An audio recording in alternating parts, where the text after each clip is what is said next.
Welcome. You don't have to stay awake for this.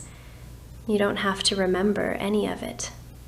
We are going to keep a light tonight, a slow watch, one that asks nothing of you at all. The door is shut behind us now, against the cold and the dark. You don't have to think about what is outside the door. The wind can have the headland. The wind can have the whole long night if it wants it. In here, it is warm and it is still, and the lamp is about to be lit. Come up the stair with me, slowly. There is no need to climb it quickly. At the top, there is a small room of glass and a chair worn soft by 100 winters of keepers, and a window that looks out on nothing but the dark sea. You can sit in the chair. You can close your eyes whenever you like. The light will keep turning. The light does not need you to watch the sea for it. The lamp at the top of this tower is an old one, older than the road that brought the last keeper here. It is brass and glass, and a wick the thickness of a wrist, and it has been lit at dusk and put out at dawn for longer than anyone living can remember. Watch the keeper light it now. There is no ceremony to it, a match, a held breath, the small blue beginning of a flame that steadies and warms and grows into a soft gold the size of a closed hand. And then the lens. All around the flame there is a great barrel of curved glass, ringed and ribbed like the inside of a shell. It does not make the light, it only gathers it. It takes that one soft handful of gold and folds it again, and sends it out across the water in a single long arm of brightness. You do not have to understand the lens. Your eyes already understand it. They have been waiting all day for exactly this. A small, warm light in a high, dark place, turning slowly, asking nothing. The light is turning now. Did you see the first sweep begin? It did not begin the way a switch begins, all at once. It began the way the tide begins. The great lens set on its bed of weights and quiet machinery simply started, very slowly, to turn. And so the beam began to walk out across the black water. A long pale arm of light sweeping from the far left of the night all the way across to the far right of the night, and then gone, and then back again. Watch it cross the sea. It does not race. This is not a hurried light. It takes a slow count of seconds to travel from one edge of the dark to the other, and then a slow count of dark, and then the long pale arm again. You do not have to count the sweeps, but you may if you like. Some people find that the turning carries them down. One slow sweep of light, and then the dark, and then the next. And somewhere in the turning, without noticing the exact place it happens, the counting becomes the dreaming. On a small desk against the curved wall, there is a book. the keeper's logbook. It is bound in dark cloth gone soft at the corners, and it is very nearly full. Every keeper who has kept this light has written in it. Not stories, only small, true things. The hour the lamp was lit, the weather off the sea, whether a ship was seen, the hour the lamp was put out. Listen to a few of the older lines. Lamp lit at 4:30, snow from the north, no ships. Calm all night, one light far out, eastward, passing, did not need us. Fog till the small hours, then clear, the sea very quiet. That is the whole of it. Years of nights, each one folded down into a single calm sentence. No keeper ever wrote that they were tired. No keeper ever wrote that the night was long.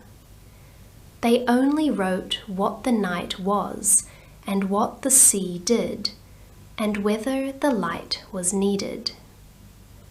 Tonight's line is not written yet.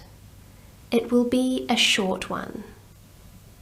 Lamp lit at dusk, light snow, the sea slow and dark, all well. The snow has reached the tower now. You can see it on the lantern room glass. It does not strike the glass. It arrives at the glass the way the mist arrives at a far bank, slow and pale and without weight. Each flake touches the cold pane and stays for a moment, a small bright star against the dark. And then the warmth of the room reaches it, very gently, from the inside, and it is gone, and a thread of water runs down where it was. Watch one corner of the glass, the lower left where the snow gathers. It is feathering there, building a soft pale fringe, no thicker than a feather, that the beam lights up gold every time it sweeps past. The snow cannot get in. That is worth knowing tonight. The glass is old, and the glass is thick, and the glass has stood between a great many keepers and a great many storms. The snow can feather the outside of it all night long. And here it is only something soft and pale to watch, lit gold once every slow turn of the lamp. There is a ship out there tonight. You can see it before you can see it. A single small light, low on the dark sea, far to the east. It is a long way off, further than it looks. At this distance, a ship is only a slow point of light, lower than a star and warmer, riding up a swell and down again. We do not know what ship it is. We never will. That is not part of tonight. But somewhere under that small light, there is a deck and a wheel, and someone keeping a watch of their own, the way we are keeping ours. And they have seen our light. They will have seen it a long way out, a slow, pale sweep, once every count of seconds, from a high white tower on a headland, telling them, in the only word a lighthouse knows, where the rock is. Stay out. Stay clear. The land is here, and we are watching for you. That is all the light says. It is enough. The ship is already easing on, its small, warm point of light sliding slowly north, and in a while it will be gone over the edge of the dark, and the sea will be ours again. Below us, the tower goes down in a long, slow spiral. You came up it earlier, in the last of the light. Let us look down it now, just once, and then leave it be. It is a stair of iron, painted white, curling down and down around the inside of the round stone wall. A small window every little while, deep set in the fixed stone, dark now. The keeper's lamp at the top throws a soft gold down the steps, fading as it falls, until the lowest turns of the stair are only soft grey shapes, and then only dark. A great many feet have worn these steps. You can see it.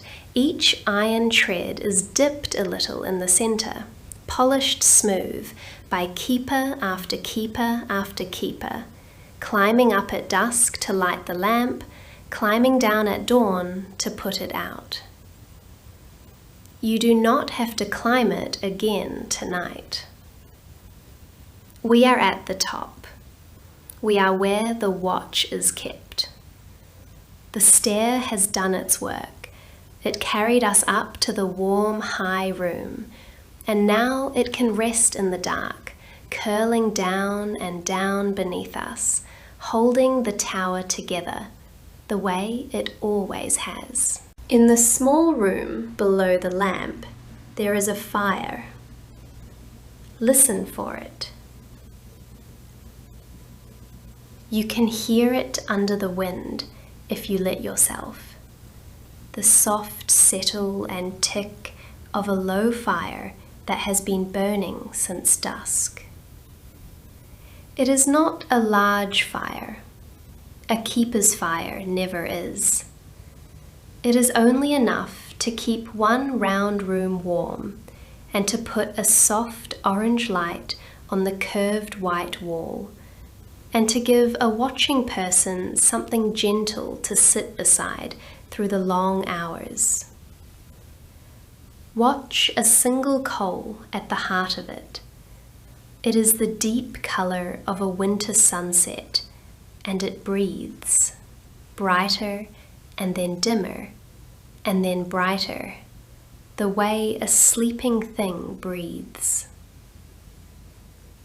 Now and then a small flame stands up from it, leans, and lies back down. The fire and the lamp are doing the same quiet work tonight in their two rooms, one above the other. The lamp keeps the watch for the sea. The fire keeps the watch for the keeper. And the keeper, between the two warm lights, keeps a watch for nothing in particular, only sits and tends and lets the long winter night go slowly by. Let us be quiet for a moment. Let us not narrate.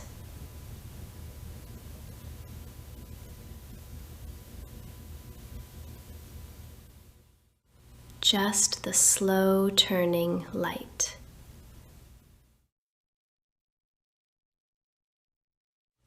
Just the low fire ticking. Just the dark sea below, moving in its long winter swells, going its slow sea way.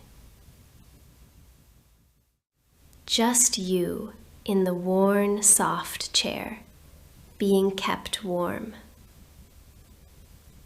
Just me here at the glass with you, keeping the watch too.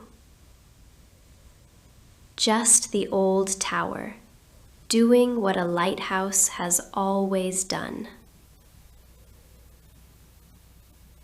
Nothing has to happen now. Nothing is going to happen now. That is the gift of the lighthouse. The light is lit. The watch is kept. The rest of the night, all of the rest of it, is the tower's to hold, and not yours. The snow is thinning. Look out, past the glass, high above the dark sea. Stars. The first of them, anyway, found in the gaps where the snow cloud has worn through. They are not sweeping past the way the beam does. The stars barely move at all. They are so far away that the turning light, for all its long, patient work, cannot reach them and cannot leave them behind. So they will keep us company all night. The snow came and will go. The far ship came and went. But the stars in the gaps of the cloud will still be there at the deepest hour, and the hour after that. You do not have to watch them. You can close your eyes. The stars will not mind, and neither will the light. They will both keep doing the slow, bright thing they are doing, whether you are watching or not. This is the first hour of our long watch together. The light will keep turning long after this chapter ends. It does not need us to stay awake for it, but we will keep the watch anyway. In the next chapter, the wind eases and the swell goes long and slow and glassy, and the keeper takes the logbook down to write the first line of the night. We will be there in a few minutes, or longer. There is no hurry. There is no hurry anywhere in this tower. If you have fallen asleep already, thank you. If you are still awake, thank you. Either is exactly the right thing to be doing. The light does not mind. The light has never minded. Stay at the glass with me. We have a long night to keep, and nowhere we have to be.